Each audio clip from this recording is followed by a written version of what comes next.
राजधानी को प्रदूषण से मुक्ति दिलाने के लिए, इन आंकड़ों को और बेहतर बनाने के लिए हर स्तर पर कोशिशें की जा रही, जिसकी शुरुआत हो चुकी है।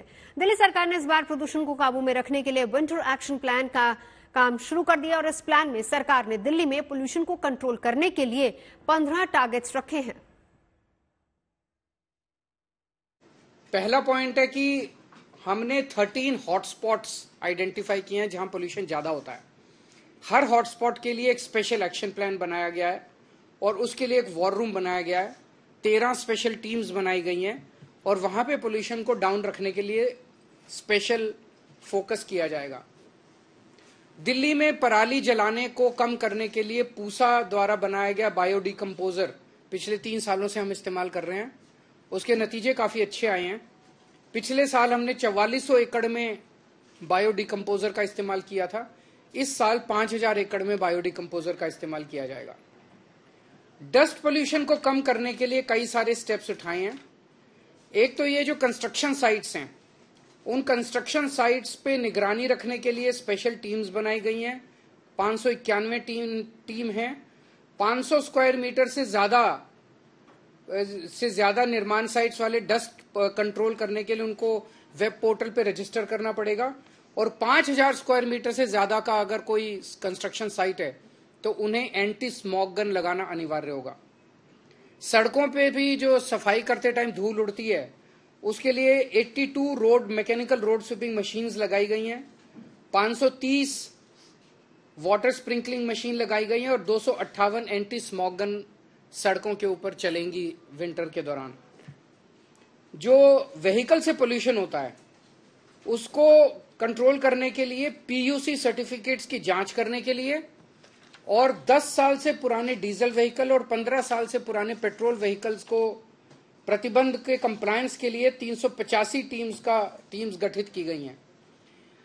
जो कंजेस्टेड एरियाज है जहां ट्रैफिक ज्यादा रहता है वहां पे व्हीकल खड़ा हो जाता है और व्हीकल खड़ा होकर वहां पे पोल्यूशन करता है, ऐसे 90 सड़कों की पहचान की गई है और वहां पे ऑल्टरनेट रूट्स प्रोवाइड करे जाएंगे। उसको प्रचारित किया जाएगा कि आप इसको अवॉइड कीजिए, इस सड़क को आप यहां से निकल सकते हैं।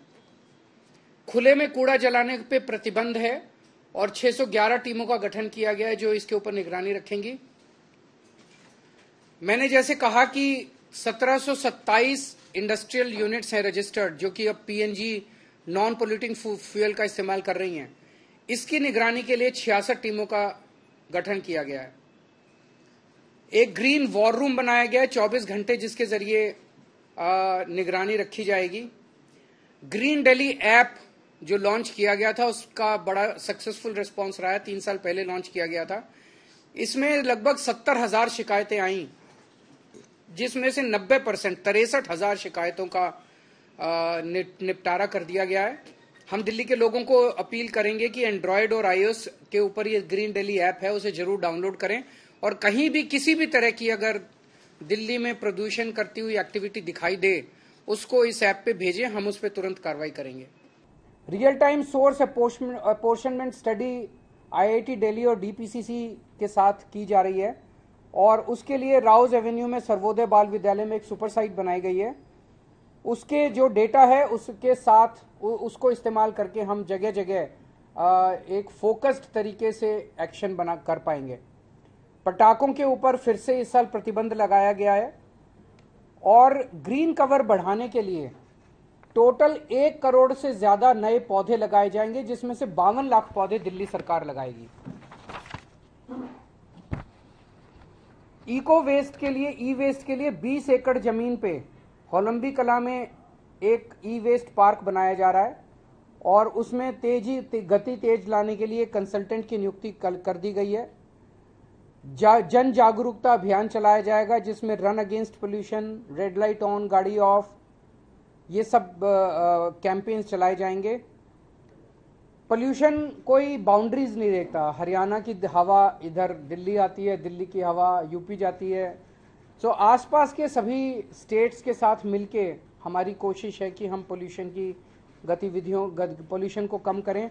आखिरी पॉइंट, ग्रैप को पूरी शिद्दत के साथ लागू किया जाएगा। अब ग्रैप में CAQM के जरिए और सेंट्रल गवर्नमेंट के अन्य एजेंसीज के जरिए 3 दिन बाद का वो पता चल जाता है, ये पूर्वानुमान फोरकास्ट होता है, तो उसके बेसिस पे ग्रैब को लागू किया जाता है जिससे कि पोल्यूशन को पहले से कंट्रोल किया जा सके।